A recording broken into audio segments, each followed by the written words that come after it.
Okay, so basically I've been hearing a lot of stuff about impulse control, which essentially, as far as I'm concerned, is what obedience training is. We have a unique opportunity here. We have 4 young dogs that are all coming in an age range of around a year and a half-ish down to about 4 months of age. Each of these dogs is being trained using a different modality. The dog that I have with me right now is a young Catahoula pit mix who we are using an e-collar on simply because she is a super high energy dog and she is engaging in really inappropriate behavior, or what some folks would term a lack of impulse control. So this is going to afford an opportunity for us to be able to see through the course of the next week or two several different dogs and several different training modalities. So there you go. Stay tuned. So this is our Catahoula mix. Her name is Gracie. She is currently sporting a ET300 Mini. She has a roading harness on and a bumper collar along with a chain training collar, just because she likes to protest a little bit and try to slip out of her gear. She's on a 10-foot leash. I have not used any stimulation with her whatsoever. We've just come out on the floor this afternoon for a bout of training. When we use the electronic collar, what we're doing is we're using it on a mode known as momentary, which is a stim level every time you depress the button of 10 seconds. Or not, I'm sorry, 1/10 of a second. Continual is up to 10 seconds. So when we do this, we do it as a pulse. We basically bump the collar until we get an appropriate response. When we introduce the collar, we always introduce it on the lowest level setting possible, which on the ET collars, in order to transmit a signal, is a 1. So I'm going to tap on a 1. As you can see, nothing's happening. I'm going to tap on a 3. As you can see, nothing's happening. I'm going to tap on a 5. If I can get to a 5, there we go. Nothing's happening. I'm going to turn it up to about a 7. Nothing's happening. And all we're looking for is for her to stop doing what she's doing or do something other than what she's doing. This is on a 10. Nothing's happening. This is on a 12. Nothing's happening. When I tested her this last weekend, I think she was about the 16 or 17 range, which is where she's at. And again, that was at a 15. She moved slightly. As you can see, it's not about creating a fear or a startle response in the dog. Good lass. Thank you. All I want to do is to get her to move her feet. So when she's pulling away from me, I'm going to let her. I'm just going to kind of abbreviate that. Good girl. There it is. By tapping on the collar until she changes what she's doing. Same thing. Right? Good girl. So instead of beating her up, no, darn you, come here. Good lass. Very nice. All I'm doing is rewarding her incentive to be near or move towards me. Good lass. That's the sigils to the stem. She's currently on 16. I'm not tapping. She's basically just kind of working through the situation on her own. I'm going to allow her to move to the end of the leash. I'm going to tap on the collar. Good girl. The moment she turns to me, good girl. Very nice. And I'm simply going to reward that. Good Cupzilla. Yes, right. Good girl. Now, I'm not going to get into a battle with this dog. We're not teaching a bunch of things today. We're teaching one thing, how to move with pressure. Good girl. Very nice. Good pup. When we first met her a couple days ago, she was a real live wire. Good pup. There's nothing about her that's aggressive, but she has a tendency to make game wherever she finds it. Good girl. So now as I move, I make her move with me. Again, no tapping is occurring. She's scratching because of what happened before, not what's happening currently. Good girl. The moment I get her moving, Good pup. We start laying a foundation for using the handler as a safe space to retreat to when she feels pressure. Only then do we start using words. Good. Good, good. Good pup. Here. Yes. Sit. Yes. Very nice. Sit being the only command that she knows, technically. Again, those things occurring. That's vestigial to what she felt prior. That's nothing that's happening now. Good dog. That's a voluntary recall without provocation. Good. Sit. Yes. Very nice. Good pup. So that's a pretty decent introduction to low-level stim on an e-collar. Good dog. As you can see, the dog is not under stress. She's moving with the pressure in voluntary ways. I'm not telling her to do anything. I'm basically prompting her with the use of the stem. Her head's up, her tail's up. And now we have her working on a 12. Good girl. Up. Very nice. The second dog that we're working with today is a young German Pinscher named Bentley. He's about 5 months old. We are working with him on a star mark puppy prong and a chain backup. And the reason that there's a difference is because although this guy's pretty bold, he hasn't necessarily grown up with the same permissiveness as the first puppy, but by the same token, he also has a bit of a head of steam. This breed is, good lad. This breed's pretty stern. I've handled a few of them. I really like them. They're a great mid-sized breed, but they were originally used as an old world farm dog, and they still have some of that sand. So it's important to make sure that you establish a good relationship relatively quickly, but we don't want to use so much force on the dog to cow them or anything. What we want is for him to understand pressure. Good lad. Very nice. And at the same token, what we want him to understand is when he feels that pressure to move away from it. The goal is to fade the collar, to fade the star mark collar, but essentially it gives his owners enough control over the dog's behavior to make sure that he's not able to escape or avoid consequence. When we start these guys on the star mark collar, the first exercises that we introduce them to is what we call the push-pull exercises. I'm pushing you away to the training table or bed, so the dog is taught to retreat on command, and I'm pulling you towards me with the recall, so that way the dog gets the feel of traveling away from the handler, moving towards the handler. We do it in close proximity to each other, but they don't want the dog to avoid consequence. When I'm handling the leash, as you notice, my hand is in relatively close contact with the dog. Although he's on a 6-foot leash, my hands are at my side, and there's contact between the collar and my hand.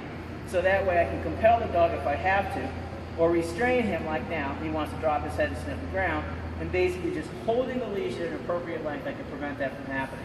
Every correction he experiences is provoked by his very own behavior. As we walk towards the training table, now his owners have done a considerable amount of food work with this dog, which isn't a bad thing, but what he thinks is that his behavior is contingent upon the presence of food, and without it, he has a tendency to get a little protesty. So what we're doing is reversing that. You do the thing, you get the reward. Until that thing happens, though, nothing occurs. So when we introduce a behavior, I'm not going to lure him or lie to him. I'm just going to make food available. He knows I have it. Good lad. As we approach the training table, which in this case is a corunda bed, as we're moving towards the table, I'm asking him to kennel while we're en route. You ready, Bentley? Kennel. I'm walking him towards it.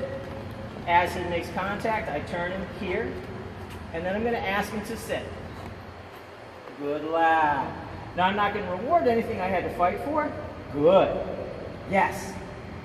Very nice. But I am going to reward for attention. Okay. So overall, the sequence becomes travel away from the handler, turn and face the handler, and look attentively at the handler. This translates later on down the line when we have a higher expectation for the dog's performance.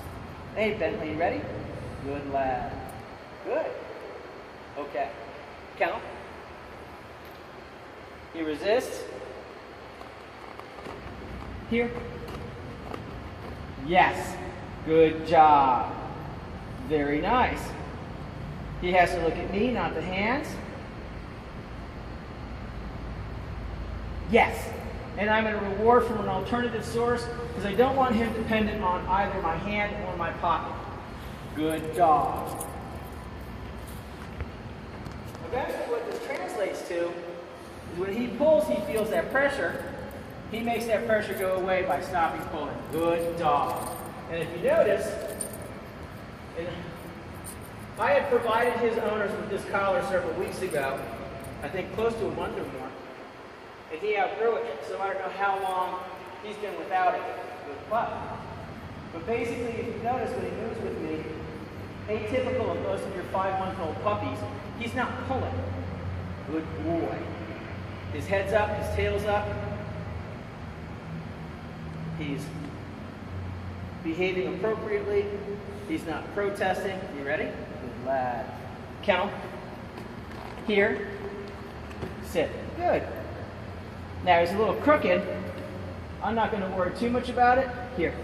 But I am going to straighten him up somewhat. Good boy. And again, no muss, no fuss. It's not about beating him up in order to get the behavior. I simply apply direct pressure and let him figure it out. Good lad. Okay. Which, depending on the order that I install these clips on Facebook, he's either going to be second or third as far as video clips go. This guy is I think he's 14 weeks old. He's a wire hair pointing Griffon. Get a load of that face. He's very cute. He's very attentive. We have him on a standard chain training collar and a leash, standard 6-foot leash, because this is what his owners brought him on. This is not a decision I made. This is a decision that was made by the owners for me. So basically, we go with what we have most of the time. We make equipment changes predicated on the dog's lack of response, leave it, good, to the pressure that's applied by the equipment that they come with. This guy, this is his 4th day with us. He actually started last Wednesday. We've done a lot of luring work. He's a jackrabbit without pointy ears. He likes to jump and maul people. He's super cute. He's had some serious impulse control issues, but we're working on that. He's got a camera about 2 inches from his face. He's got me, the human Pez dispensing thing, in front of him. Good lad. And again, we're making the same contingencies that we've made with the other 2 dogs. Do not fight pressure. Move with pressure. So when I apply pressure, it's not big yanking motions. It's just enough to cause a little bit of pressure on his neck so that he moves away from it, not towards it at this point, because we're creating a little bit of opposition reflex. I don't want him to fight that. Good lad. Actually, I want him to resist it somewhat because I don't want him to come off the table. Loose leash represents you're right. Tight leash represents you need to figure out how to make it loose. Okay, good lad. And as you can see, he's prepared to launch just about everywhere. Here, lad. Here. Good. No, here. Good. Sit. He's been boxed a couple of times for coming up the leash at people, and he likes to back away as a result. So what we do is, again, we use pressure. I'm going to shorten the leash length so that when he comes up the leash, I can prevent him from making contact. Out. Good. And I can draw him to me. Here. Sit. Good. Good, good. Okay. Very nice. We've just started this process with this guy. He's lived the life of Riley in his home. He's too cute to, make too much of a fuss over. And his owners have had previous dogs of this breed in the past. So he's not unfamiliar to them, nor is his behavior. And of course, super cute, so hey, that's how we go, isn't it? Walter, good lad. Good dog. One of the first things we like teaching these guys is name recognition. He came with an understanding of what his name was, but it was never really paired with anything that he considered to be of value. Out. Yes. Walter, here. Good. Sit. Yes. Up. Okay. Good dog. Now if you notice how I position my hand, he can't escape. Good lad. We're starting to form a heel with him. We've taught him to target the hand. Okay. Good. He knows that's where the good stuff comes from. Kennel. Here. We haven't really done a lot of stuff with down. Good lad. But he does know to turn and face the handler and sit. Good dog. And again, you notice the direct contact I have with the leash. That way if things go south, I can correct that right away. Good pup. Good, good, good.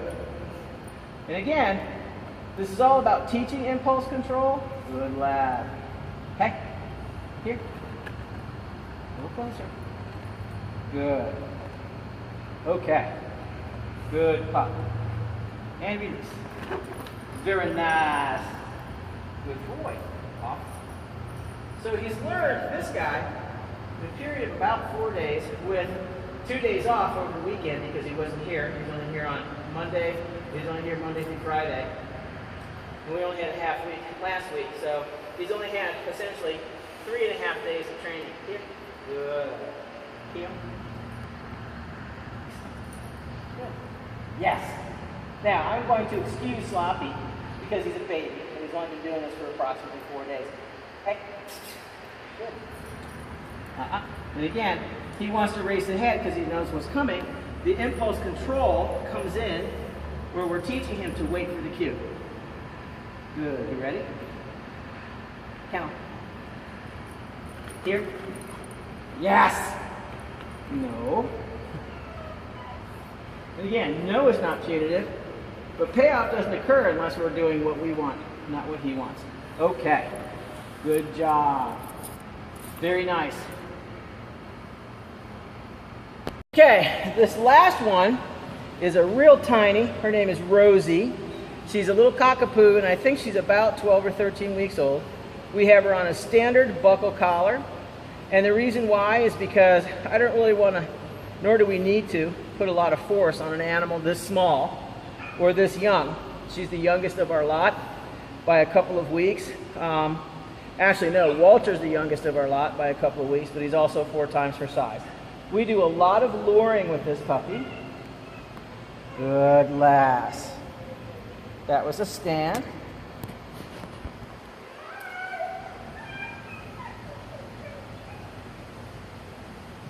This is a down. Good.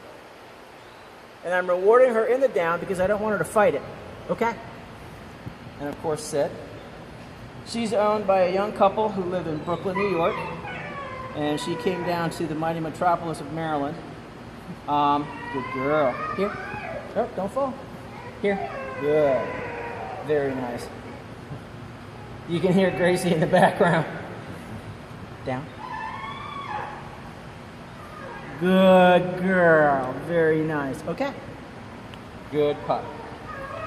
She's a little live wire. She's very operant. She likes to volunteer all kinds of behaviors because she thinks it's cute and she's been rewarded for it. And we're trying to control that foot aspect because she is the kind of dog who likes to do a lot of attention-seeking behaviors, pawing, barking, screaming, so on and so forth. Good girl. Stand. Nope. I'm going to take her right to the edge of the table because stand is only delivered when you're standing. Good dog. So when I offer the cue, stand. Good. There's nothing in my hand. Nope. We harden the stand. Nope. The same way we do everything else. It's a little too soon in the sequencing, which is fine. Stand. Good. And reward from an alternative behavior, like I had talked about with one of the previous dogs. You notice the foot waving and all that stuff. We don't teach tricks. I have a tendency to ignore, to extinguish the behavior. I don't like it, especially in larger breed dogs. it has a tendency to overflow to when you're reading a book, when you're drinking coffee, when you're at the table, and these are all behaviors that we disapprove of. Okay, good girl. Good pup. She can get on that table on her own. Honey, stand back there. Stay there. Good. She can get on the table on her own, but right now with this one, we're actually kind of discouraging jumping because she likes to claw people. The remnants of Hurricane Florence behind us. Our behaviors are the exact same. She knows this skill. She's been with us for about a week. When she fights, all we're doing is restraining her so that she cannot continue fighting. Kennel. Here. Yes. Good girl. And again, payoff only occurs when she's made 4 on the floor. Okay. So the youngest, or almost the youngest, is the most advanced, just by virtue of the fact that she's had the most condition. Her heels are pretty rough, and the reason why is because she's teeny tiny, and it has rained every day except 2, so she's been with us. So working in here is fine, but heel doesn't occur in a building. Heel occurs outside in the real world. You ready? And again, we do a lot of hand cueing. Off. I punish that behavior. I don't permit it. You're not allowed to chew on my leash. You're not allowed to put your feet on my body. You're not allowed to put your feet or your teeth on my flesh. Heel. Good last. Sit. Yes. Heel. Sit. Yes. Heel. Kennel. Here. Good. Here. Sit. Yes. Very nice. Good dog. Okay. Okay, so basically 4 different dogs, all using 4 different pieces of training equipment, all with the exact same result. Basically, our decisions for equipment is predicated on the dog, the size, the age, and the commitment to their protest type behavior or resistance type behavior. With the younger they are and the smaller they are, we use basic equipment. We use harnesses, we use head halters, although I'm not fond of them. We have a dog coming in this Thursday who has ocular pressure on one of her eyes. So as a result, we will only be using equipment that is not going to restrict the neck in any way. She weighs over 100 pounds, so that poses its own assortment of problems. She's a mature adult, 3-year-old dog, so we have to be very, very careful because, again, our decisions are predicated on the individual, not on some dogma about what equipment is bad or not bad. The point of this is all training is impulse control, and I'm seeing a lot of traffic in all the very dog Facebook groups and what have you about how somehow training makes this a bad thing, or impulse control through training is something that needs to be reviewed. It doesn't. Training is what controls impulses. Training is what separates the basic inappropriate behaviors from the behaviors that we actively seek for our dogs. If I don't want my dog lunging at people, I'm going to make him command compliant to things that are not compatible with lunging at people, which is virtually every command on the face of the planet. How I get there isn't germane to the goal, it's germane to the path to the goal. The fastest way to get there with the least amount of resistance from either individual or animal is how we make those choices. So take it for what you will. These are how we decide what pieces of equipment that we use. You saw 4 examples today of dogs who have been using or have been introduced to these equipment. These pieces of equipment, in the case of the little Catahoula pit mix, it's the first time she's worn an electronic collar outside of her test, which was several days ago. And as you can see, she didn't fall over and die. The little Pinscher, who you hear in the background lamenting to his people, hey now, basically he was on a star mark prong collar, of which this is a tooth, right? If you can see that, he didn't die either. We had a young dog named Walter, our wire hair pointing griffon, on a chain training collar, which people erroneously call a choke collar. He didn't die either. And then we had, of course, our little puppy on a standard buckle collar, and she didn't die at all. So for the most part, there you go. That's it. Post your comments in the comment holes below this video, and let me know what you think.